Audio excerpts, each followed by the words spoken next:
श्रीपादराजम शरणम प्रपद्ये. अध्याय 49.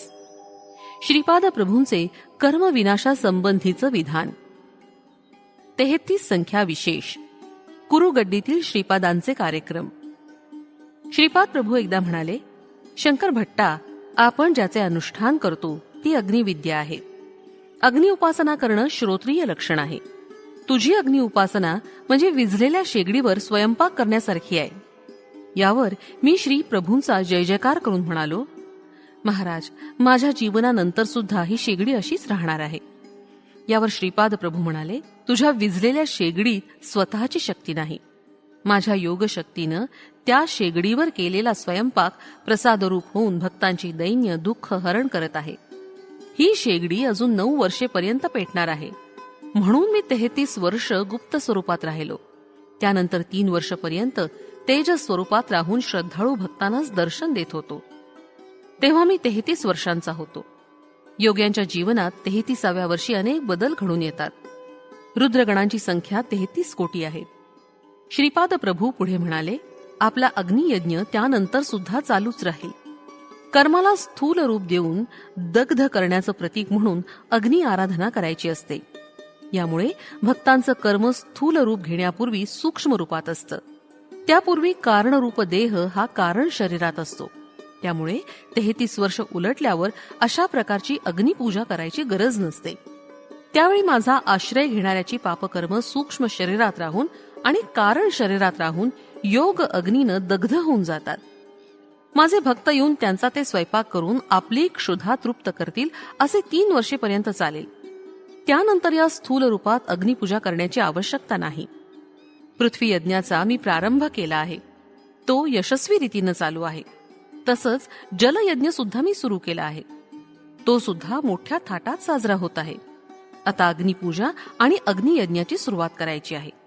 तो यज्ञ सुद्धा अप्रतिम होईल यात शंकाच नाही. समस्त जीवराशीतील अग्निस्वरूप माझंच आहे. सर्वांचे शुद्धीकरण मीच करतो. सर्वांचा नाश करणारा सुद्धा मीच आहे. पंचतत्वासंबंधित यज्ञाबद्दल माझ्या इतकी माहिती कोणालाच नाही. एके दिवशी एक नवदाम्पत्य श्रीपाद प्रभूंच्या दर्शनास आलं होतं. त्यांना पंचदेव पहाडावरील दरबारात राहण्याची प्रभूंनी आज्ञा केली. त्या आदेशानुसार ती दोघं पतीपत्नी पंचदेव पहाडावरील दरबारात गेली. परंतु 2 दिवसातच तो युवक गतप्राण झाला. या अकस्मात मृत्यूनं ती नववधू अत्यंत घाबरून गेली. ती म्हणाली, प्रभू आपल्या भक्तांचं रक्षण करतात आणि त्यांची कृपादृष्टी सर्वांवर असते असं मी ऐकलं होतं. परंतु आज तर हे अघटितच घडलं. ती दुःखानं रडू लागली. त्यांचे नातेवाईक ही बातमी कळताच पंचदेव पहाडावर आले. त्या शवाचं दहन करावं का करू नये असा प्रश्न सर्वांना पडला. श्रीपाद प्रभूंच्या आज्ञेशिवाय तो मृतदेह दरबाराच्या बाहेर नेता येणार नाही असं दरबारातील सेवाधारी म्हणू लागले. तेवढ्यात श्रीपाद प्रभू दरबारात आले. शोकसागरात बुडालेल्या त्या नववधूनं श्रीपाद प्रभूंना आपल्या दुर्भाग्याची कर्मकहाणी सांगितली. श्रीपाद प्रभू म्हणाले, कर्माचं फल भोगणं अनिवार्य असतं. यावर ती नववधू मोठ्या श्रद्धायुक्त भावानं म्हणाली, प्रभू, या विश्वात आपल्याला अशक्य असं काहीच नाही. माझं मांगल्य देऊन मला या भयंकर दुःखातून सोडवा. त्या नववधूला श्रीपाद प्रभूंच्या कारुण्यपूर्ण स्वभावावर दृढ विश्वास होता. मृत जीवास जीवनदान. श्रीपाद प्रभू म्हणाले, तुझा दृढ विश्वासच फलदायक ठरेल. माझ्यावर असलेल्या तुझ्या श्रद्धाभावानं तुझा पती नक्कीच जीवित होईल.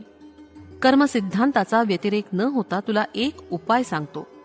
तू तुझ्या पतीच्या वजना इतकी लाकडे तुझं मंगळसूत्र विकून आणून त्या लाकडांवर स्वयंपाक कर. चुलीमध्ये ती लाकडं जशी जळतील तसं तुझं अमंगल जळून जाईल. श्रीपादांच्या सांगण्याप्रमाणे सर्व लाकडं जळून जाताच तो तरुण झोपेतून उठल्याप्रमाणे उठून उभा राहिला. आजूबाजूस सर्व नातेवाईक पाहून त्या नववधूच्या आनंदाला पारावार राहिला नाही. सर्व भक्तगणांनी आनंदानं श्रीपाद प्रभूंचा जय जयकार केला. दरिद्री ब्राह्मणावर श्रीपाद प्रभूंची विशेष कृपा. एकदा एक अत्यंत गरीब ब्राह्मण श्रीपाद प्रभूंच्या दर्शनासाठी आला. तो परिस्थितीनं एवढा गांजला होता की श्रीपाद प्रभूंची कृपादृष्टी न झाल्यास आत्महत्या करण्याचा त्यानं निश्चय केला होता. श्रीपाद प्रभूंनी त्याचा भाव जाणला.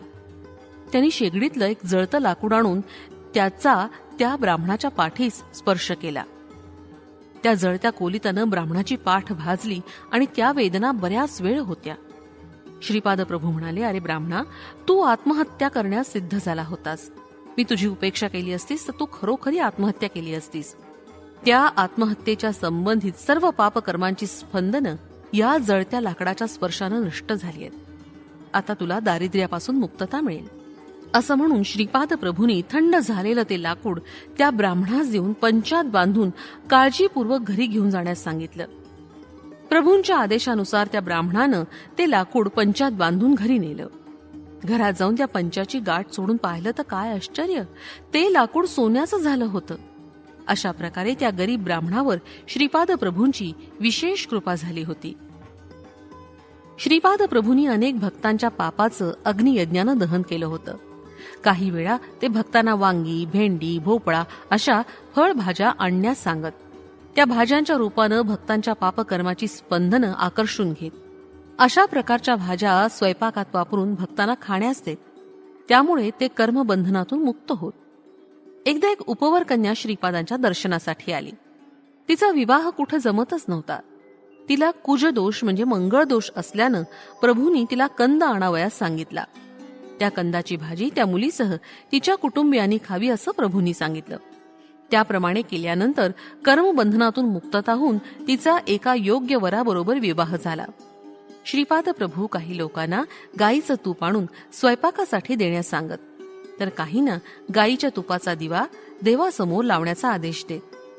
घरात अत्यंत बिकट परिस्थिती असल्यास किंवा कन्येच्या विवाहासंबंधीच्या अडचणी असल्यास त्यांना श्रीपाद प्रभू दर शुक्रवारी राहू काळाच्या वेळी म्हणजे सकाळी 10:30 ते 12 पर्यंत अंबिकेची पूजा करण्यास सांगत. श्रीपाद प्रभूंचा एक भक्त एकदा खूप आजारी झाला. त्याच्या कुटुंबियांना प्रभूंनी त्याच्या खोलीत एरंड्याच्या तेलाचा दिवा लावून तो सतत तेवत ठेवण्यास सांगितलं.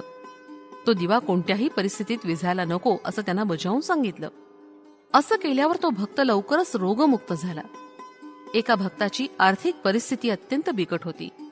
त्याला श्रीपाद प्रभूंनी गायीच्या तुपातील दिवा 8 दिवस अखंडपणे तेवत ठेवण्यास सांगितलं. असं केल्यानंतर त्यांच्या घरात लक्ष्मीचा वरदहस्त प्राप्त झाला.